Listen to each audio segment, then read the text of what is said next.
What is going on YouTube? It's Brendan from Market Makers. Guys, tomorrow is the CPI. The markets are retracing some. Bitcoin gave up its pump that it did. The street is expecting 8.7% on the CPI, which would mean last month's print of 9.1 would be the peak. You could get some type of rally. We've had whipsaw rallies on the last few CPI reports. But we need to talk about this real quick. What do you guys think? Do you think it's going to come in higher than 9.1, which was the last print? Do you think the street's going to get their 8.7? I mean, honestly, if I was a gambling man, which I am, I would take the over. I just have this feeling that you could see 9.2, something fractionally larger than what we had. It's a mixed bag, guys, because I think oil is like a third, energy is like a third of the CPI. But remember, the Fed likes to use the PCE, which is core inflation, and that doesn't include shelter, which is housing, and it doesn't include energy. And that was higher as well last month. I know that if you take the first 6 months off the year over year and just use the last 6 months, what you have is 11% inflation. Now that 9.1 number is very significant because Larry Summers, former Bill Clinton Treasury Secretary, economist, don't agree with him on most things, but he's also the president of Harvard. He took a team of economists, they took today's CPI model, applied it to the 80s, and they came up with 9.1. So we have the exact same high inflation that we had in the early 1980s, like to the decimal. Okay, so we have the exact same. If it comes in hotter than 9.1, I would expect, I mean, I don't even think that's a decision. I think the markets are going to dump. I think they have to dump because that just shows, remember, the whole market rally is based on the narrative of a Fed pivot. It's priced into the market that the Fed's going to pivot. But the yield curve inversion, a lot of people are reading that wrong. The reason you have the inversion, normally on a 10-year, that number is going to be higher, that risk premium, because it's going to be an upward sloping curve. Because if I loan money to Lee and I say, Lee, I'm going to loan this to you for 10 years, but I want a higher premium because I'm taking a higher risk. You have my money for a longer period of time. Therefore, the short term, like the 2-year, would be lower because it's a smaller period of time. But right now, that's inverted. The yield curve inversion, as you guys have probably heard on the news over and over again, is the strongest it's been since the dot-com bubble. Okay, that is a leading indicator for a couple of things. One, a recession. It doesn't necessarily mean you're getting a recession, but every recession we've had has had a yield curve inversion prior to it. And two, the market thinks something bad is going to happen. What it thinks that is bad that's going to happen is the Fed is going to break something, meaning they're going to keep raising rates, lock something up like the credit market, something will break in the market, or you'll have a parabolic dump at some point where the Fed has to step in and start easing the rate cuts, potentially pivoting, and then actually cutting the rates. But guys, I don't see a pivot this year. Assuming the markets don't completely collapse, they're going to get to 4%. They desperately have to get to 4%. The Fed says neutral is 2.5% to 3%. Remember, they're basing that on a 2% inflation number, and we are at 9.1%. That is not a neutral rate. It's never historically been a neutral rate. Inflation, according to the Taylor rule, you have to have real rates above the actual inflation number, which means we should have like 10% rates right now. So they're going to keep hiking as long as they can until they break something. And what the Fed is doing, really interesting to me.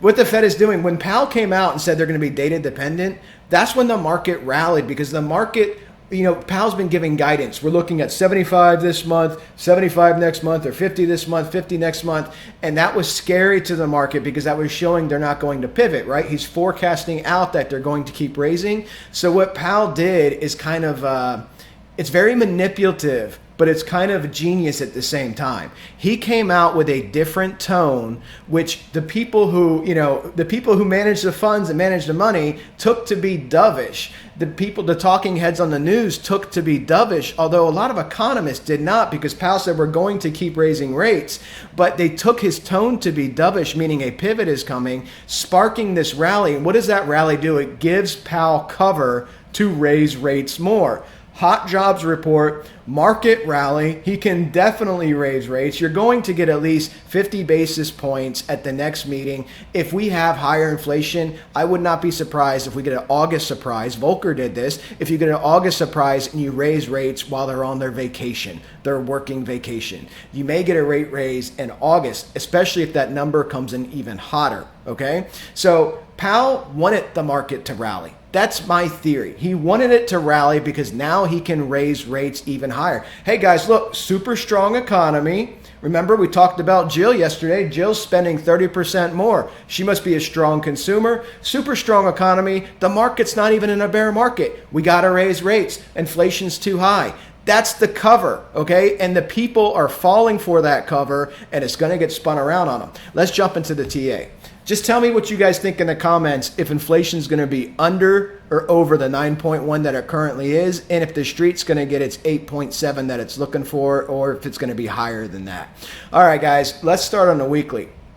Bitcoin is in danger of falling below the 200, okay? You got rejected up here by the 233, got rejected here, almost got to it again on this candle, and we're falling below it here at the 200. We're using it as support. The candle's getting weaker. Again, I think the markets are afraid. A lot of these markets are making tops, guys. We're going to look at it on the equities markets. If you look at the daily, we talked about this extensively yesterday. We have a volatility compression pattern. We have peak compression. I mean, literally peak compression. The strongest compression Bitcoin has had, the whole bull run, is happening right now. Could get a big move up out of it, or we could get a collapse out of it, right? We got to look at the market structure and see what happens in the other markets. But this 618, the 24K number, is still the number you got to get on top of, and you got to hold it for support and move up, okay? You gave up that pump that you did, that nice 4.25 pump you did yesterday. You gave that all up. So you gave that up, and now you're here. Actually, this is, you can see you're on top of Wyckoff. We talked about the cup and handle pattern, right? You have your cup right here. We can delete that so you can see this. You have the base of your cup. You have your handle right here, I should say, and you're making a volatility compression pattern, trying to get tighter waves for a breakout, which would be your cup right below, this handle line. So if you take this away, guys, let's do this. Let's go ahead and make this a mini cough. I'll show you on the 8-hour. It'll be easier. Let's do the 8-hour because nothing's changed on the daily since yesterday. Volume is down left to right. You're getting price rolling over a little bit. Let's use the 8-hour.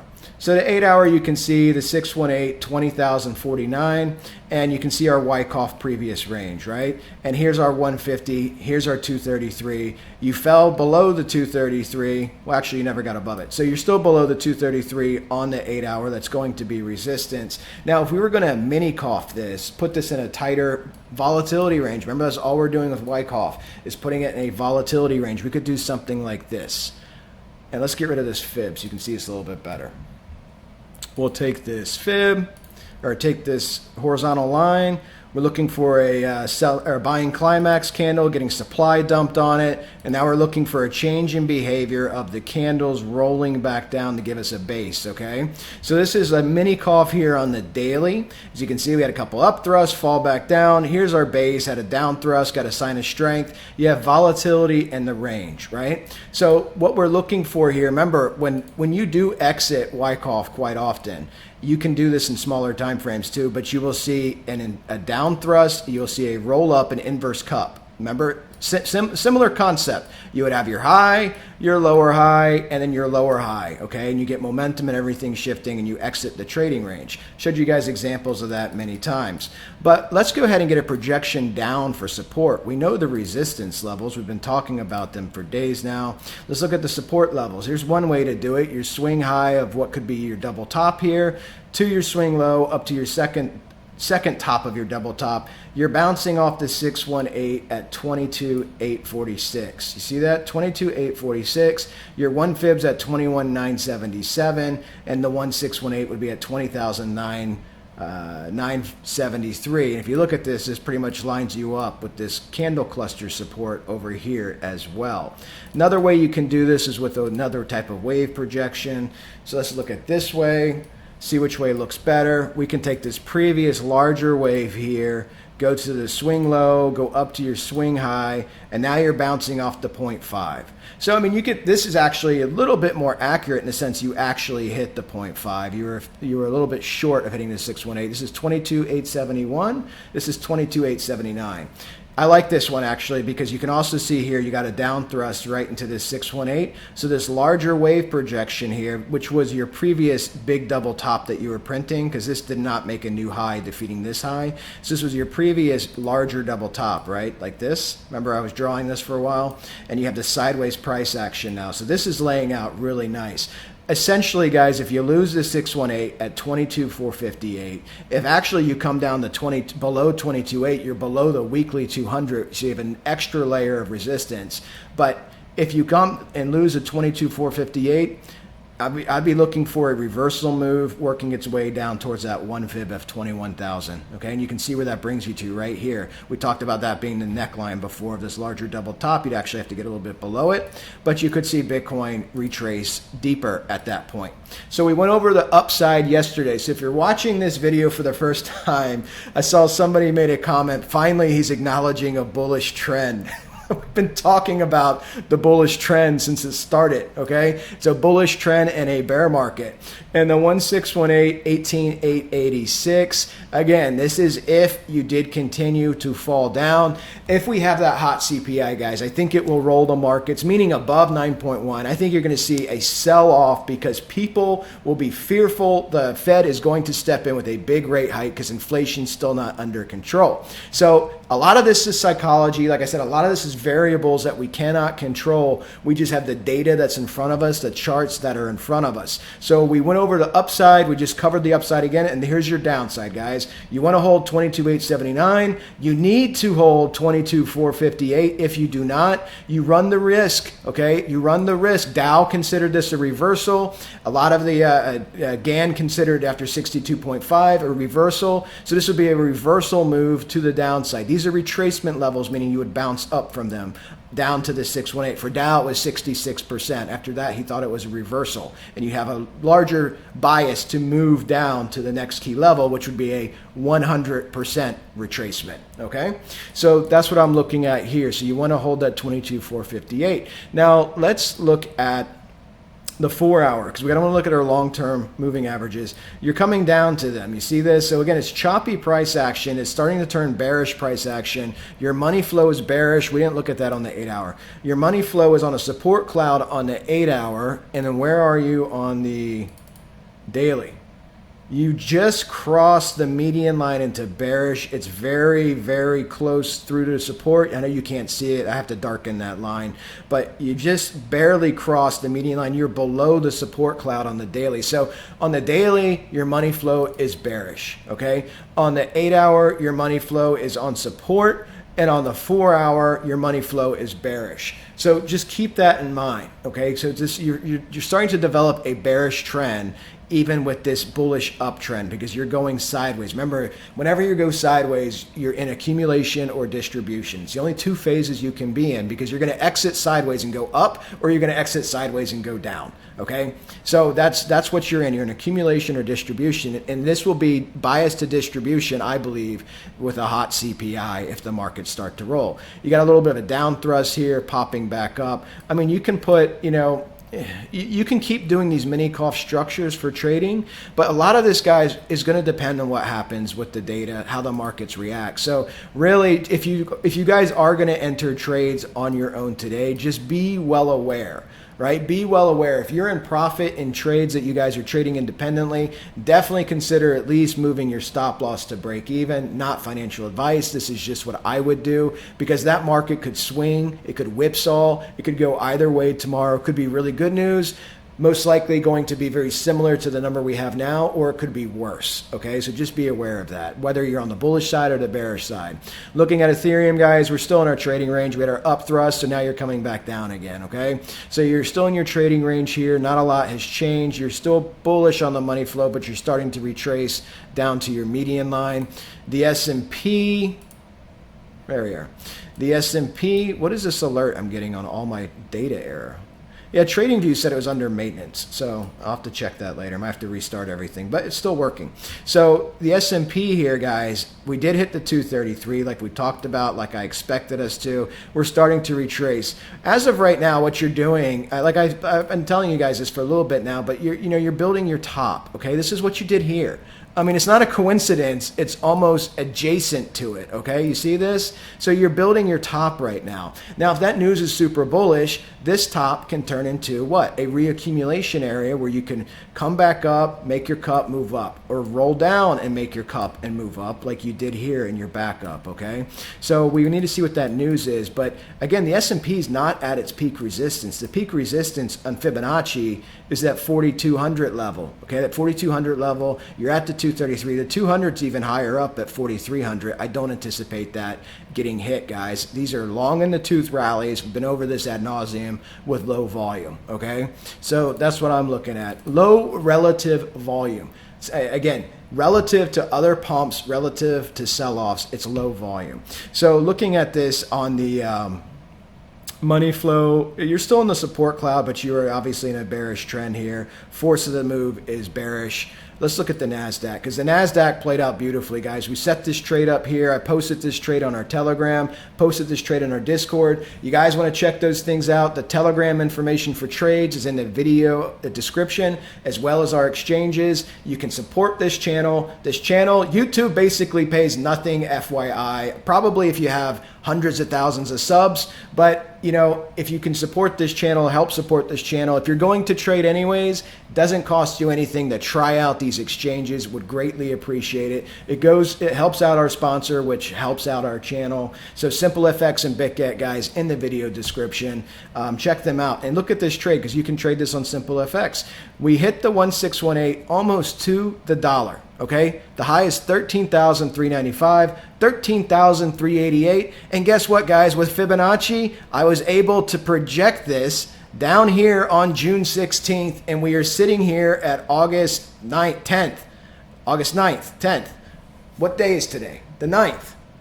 Why is that saying that? Okay, August 9th. So we were able to project that down here, okay? So down here. So this is the beauty of understanding Fibonacci. And you guys, you can learn to trade with trend-based Fib. You can watch this channel, watch the episodes, or you can check out our Discord. We have 11,000 people there. The join button underneath the YouTube.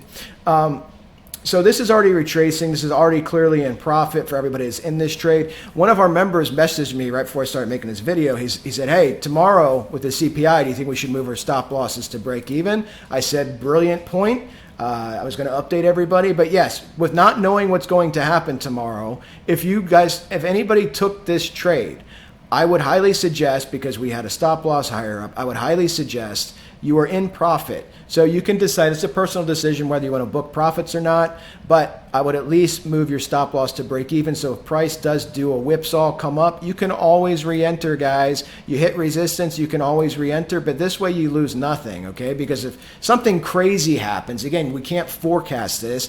If the inflation comes down like a lot, like 1% or something, you could see something like this up to the 200, and then you start making your top, and then you come down, but everybody got stopped out already, right? So just be aware of that. It's your own risk management. You guys have to make those decisions yourself, but this is so far is playing out beautifully, which I thought it would. Why? Confluence, guys. Peak resistance, 233, 150, 1618, long in the tooth trend, low volume, volume divergent rally. Setting up the trades. Russell is also retracing, never got to the 233 because the Russell is a disappointment. It is the redheaded stepchild of the family. I wanted to get to the 1618 so I could enter a higher confluence trade. 1997, the year I graduated high school. Imagine that. But that's where we're at, guys. Let's look at what oil's doing real quick. Caught a little bit of a bid here, bounced off the 300 like we thought. Trying to cross the whole 55, getting hung up a little bit. Oil's at 92.50 right now. Again, I want to see this re-enter Wyckoff. Maybe I'll start playing with some trades if we can build some type of support base, get some type of momentum to start moving up. We're not there yet. What is gold doing? Gold has caught that nice rebound up. It's starting to build a little bit of a top as well. You are at a Nice move up. It's long in the tooth here. You're at a 7.16% move up. Now remember, if the CPI is hot, the market's going to price in yet another rate hike because they're pricing in a pivot. So if they're pricing another rate hike, what could happen to gold, guys? I want gold. I want the metals to do well. But remember, rate hikes strengthen the U.S. dollar. If the U.S. dollar is strong, gold is not going to do well. You could easily see this roll over. Same with silver. Just be aware of that, guys. All right, guys, enjoy your day. Be ready for tomorrow. 8:30 a.m. Eastern Standard Time is when they release that CPI number. So we got to be on the lookout for that. I'll try to get a video out. I want to see what the markets do. So let's see what the morning does, and I'll get a video out around lunchtime again. We can talk about it because we could see something crazy. We could see a dip and a pump, or a rip and a dip. So we'll see what happens, guys. It's going to depend on that number. Let me know what you think that CPI number is. Talk to you guys tomorrow.